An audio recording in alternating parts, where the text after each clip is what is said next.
নমস্কার বন্ধুরা, মেঘার সাথে বাঙালিয়ানার আরও একটি নতুন পর্বে আপনাদের সবাইকে স্বাগত। আজ আপনাদের সাথে শেয়ার করছি শিমের সম্পূর্ণ নিরামিষ একটি প্রিপারেশন, শিমের কড়াই ভাতের রেসিপি। শুধু এই একটা পদ থাকলেই কিন্তু গরম ভাতের সাথে আর অন্য কিচ্ছু লাগবে না। ভীষণ সহজ একটা রান্না। তাহলে চলুন আজ এই রেসিপিটাই দেখে নেওয়া যাক। প্রথমে একটা কড়াই গরম করে তার মধ্যে 2 টেবিল চামচ মতো সর্ষের তেল দিয়ে দিচ্ছি।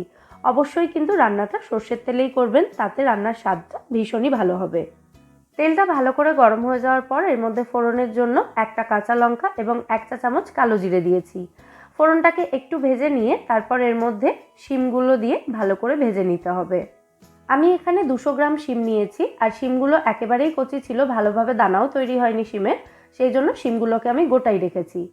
শিমগুলো ভাজার সময় গ্যাসের ফ্লেমটা কমিয়ে কড়াইটাকে ঢাকা দিয়ে শিমটা ভাজতে হবে। যতক্ষণে শিমটা ভাজা হচ্ছে ততক্ষণে আমি মশলা তৈরি করে নেব।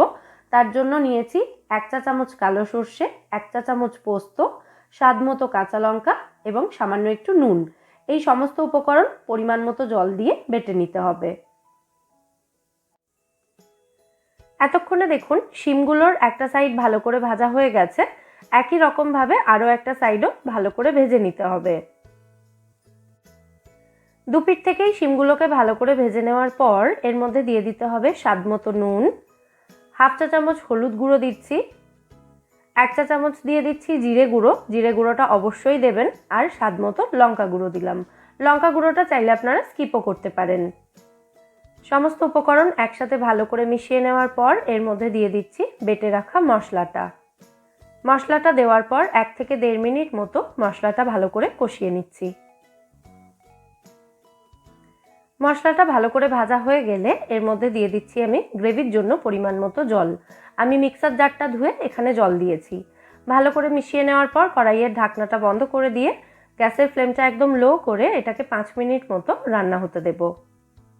5 মিনিট পর ঢাকনাটা খুলে নিলাম। তারপর এর মধ্যে দিয়ে দিচ্ছি 1/4 টিস্পুন মতো চিনি, আর দিয়ে দিচ্ছি ফেটিয়ে রাখা ফ্রেশ ক্রিম 2 টেবিল চামচ মতো।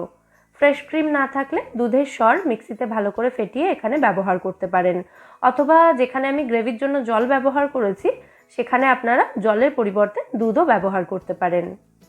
সমস্ত উপকরণ ভালো করে মিশিয়ে গ্যাসের ফ্লেমটা অফ করে দিয়ে এবার আমি সার্ভ করে দিচ্ছি দারুণ সুস্বাদু শিমের কড়াই ভাপে। শুধু এই একটা পদ থাকলেই সমস্ত ভাতটা এটা দিয়েই খাওয়া হয়ে যাবে, আর কিচ্ছু লাগবে না। অবশ্যই রেসিপিটা বাড়িতে ট্রাই করে আমায় জানাবেন এই শিমের কড়াই ভাপের রেসিপিটা আপনাদের কেমন লাগলো। রেসিপি ভালো লাগলে ভিডিওটাকে বরাবরের মতো একটা লাইক এবং শেয়ার করে প্লিজ আমার চ্যানেলটা সাবস্ক্রাইব করে নেবেন যদি এখনও না করে থাকেন। ফিরে আসবো নতুন কোনো রেসিপি নিয়ে। সবাই সুস্থ থাকবেন, ভালো থাকবেন এবং সবাইকে খুব ভালো রাখবেন।